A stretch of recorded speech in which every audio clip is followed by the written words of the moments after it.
हरे कृष्णा। एकादशी का महापर्व जगत के पालनहार भगवान श्री विष्णु को समर्पित होता है और इस शुभ अवसर पर भगवान श्री विष्णु के साथ माँ लक्ष्मी की पूजा और भगवान श्री कृष्ण की भी पूजा की जाती है। पुत्रदा एकादशी जो कि साल में 2 बार आती है, एक पौष के महीने में और दूसरा सावन के महीने में। पुत्रदा एकादशी अपने नाम के अनुरूप ही फल प्रदान करने वाली है, लेकिन सबसे प्रमुख बात यह है कि सबसे विशेष बात यह है कि इस एकादशी का यदि श्रद्धापूर्वक पालन किया जाए तो निसंतानों को संतान सुख की प्राप्ति होती है। तो वही एकादशी का व्रत करने से अगले पिछले सभी जन्मों के पापों का नाश हो जाता है। पुत्रदा एकादशी किस प्रकार हमारे समस्त पापों को जलाकर भस्म कर देती है, इसका वर्णन हमारे पुराणों में मिलता है, जिसके अनुसार एक बार एक राजा अपने पूर्व जन्म के पाप से ग्रसित होकर इस जन्म में निसंतान हो गए थे। वह संतान प्राप्ति की कामना करते थे, लेकिन पूर्व में किए गए उनके कर्मों का फल उसे इस जन्म में भुगतना पड़ रहा था, क्योंकि हमारे पाप कर्म तब तक हमारे पीछे पड़े रहते हैं जब तक कि हम उनका पूरी तरह से फल न भोग ले। हमारे अच्छे कर्म भी इसी प्रकार हमारे जीवन में हमारे मोक्ष की राह को प्रशस्त करते हैं। तब वह राजा जो इस जन्म में हमेशा भगवान की भक्ति में लगा रहता था, दान पुण्य करता था, तब उनको एक महर्षि ने बताया कि विधि विधान अनुसार समय आने पर पुत्रदा एकादशी का पालन करने पर एक स्वस्थ और दीर्घायु पुत्र की प्राप्ति हुई। लेकिन एकादशी व्रत का पूर्ण फल तभी प्राप्त होता है जब व्रत निष्ठा के साथ नियम पालन के साथ किया जाए और शुभ मुहूर्त के साथ किया जाए। तो चलिए आपको बताते हैं इस बार सावन महीने की पुत्रदा एकादशी कब है, क्योंकि इस दिन भद्रा भी लग रही है।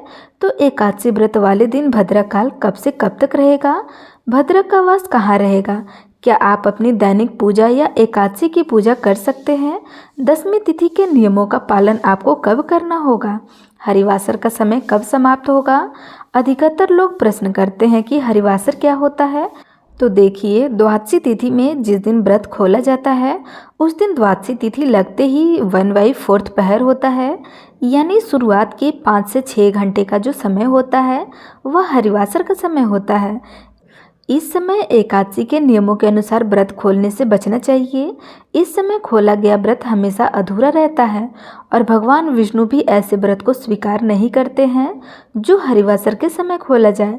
तुलसी के पत्ते दशमी तिथि को ही तोड़कर रख लेनी चाहिए, क्योंकि नियमों के अनुसार एकादशी के दिन तुलसी जी में न तो जल चढ़ाया जाता है और न ही तुलसी जी के पत्तों को तोड़ा जाता है। यदि आप तोड़ना भूल जाते हैं तो अपने गिरे हुए पत्तों को साफ जल से धोकर भी भगवान को समर्पित कर सकते हैं। सच्चे मन से एकादशी के दिन जो तुलसी जी की पूजा करते हैं, तुलसी जी में दीपदान करते हैं, भगवान उनकी मनोकामनाएं सबसे पहले पूर्ण करते हैं। इस बार एकादशी तिथि प्रारंभ हो रही है 4 अगस्त दिन सोमवार को सुबह 11:42 से। इससे पहले तक दशमी तिथि रहेगी और एकादशी तिथि 5 अगस्त मंगलवार को दोपहर 1:12 पे समाप्त होंगी। इसके बाद से द्वादशी तिथि लग जाएंगी, क्योंकि 5 अगस्त मंगलवार को एकादशी और द्वादशी दोनों ही है, तो ऐसे में 5 अगस्त मंगलवार को ही पुत्रदा एकादशी का व्रत रखा जाएगा और यही एकादशी सबसे शुद्ध एकादशी मानी जाएंगी। सोमवार के दिन एकादशी का व्रत नहीं रहेगा, इस बात का आप सभी श्रद्धालु को ध्यान रखना होगा। और इस बार एकादशी व्रत वाले दिन यानी 5 अगस्त दिन मंगलवार को ब्रह्म मुहूर्त के समय से लेकर के दोपहर के 1:12 तक भद्रा भी रहेगा।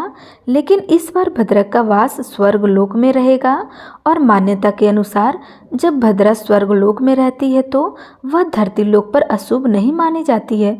तो आप चाहे सुबह की पूजा हो, कोई दान पुण्य हो, आप कर सकते हैं।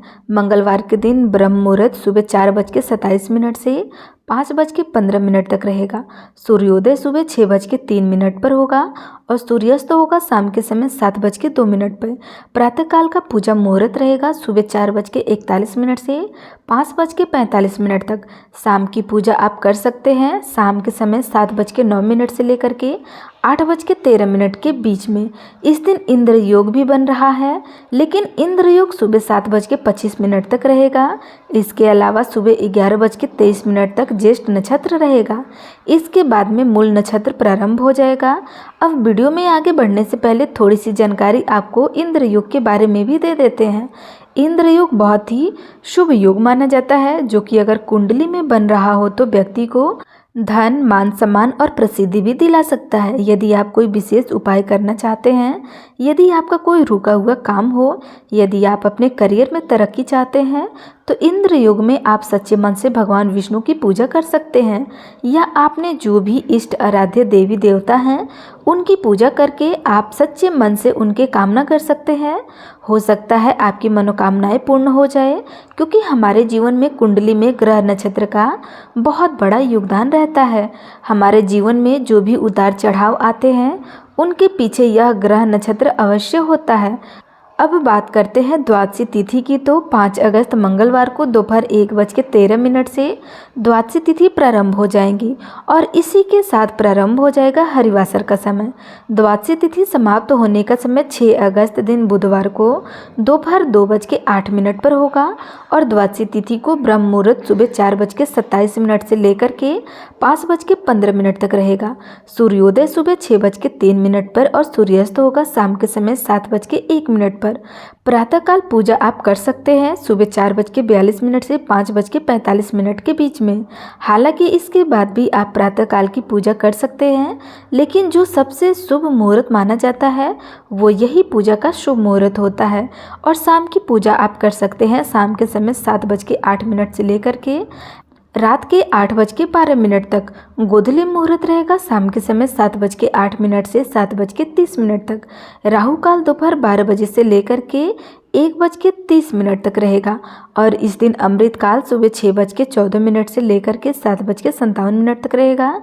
यदि आप सुबह पहले मुहूर्त में पूजा ना कर पाए तो अमृत काल में भी पूजा कर सकते हैं। हरिवासर का समय 5 अगस्त मंगलवार को ही यानी एकादशी व्रत के दिन ही शाम के समय 6:30 तक समाप्त हो जाएगा। आप कोशिश कीजिएगा कि हरिवासर के समय आप भजन कीर्तन या कोई मंत्र जाप या कुछ भी भगवान से संबंधित आप कार्य अवश्य करें, क्योंकि इस समय यदि सच्चे मन से भजन कीर्तन किया जाए तो और मंत्र जाप किया जाए तो उसका फल अवश्य मिलता है। और 6 अगस्त दिन बुधवार को एकादशी व्रत खोलने का यानी व्रत पारण करने का शुभ मुहूर्त रहने वाला है सुबह 5:45 से लेकर के 8:26 तक। ध्यान रखिएगा, व्रत का पारण आपको इसी मुहूर्त के अंदर अंदर कर लेना चाहिए। इसके बाद पारण करने का कोई मुहूर्त आपको प्राप्त नहीं होगा। यह थी आज की वीडियो। अगर अच्छी लगी होगी तो लाइक अवश्य करिएगा। धन्यवाद।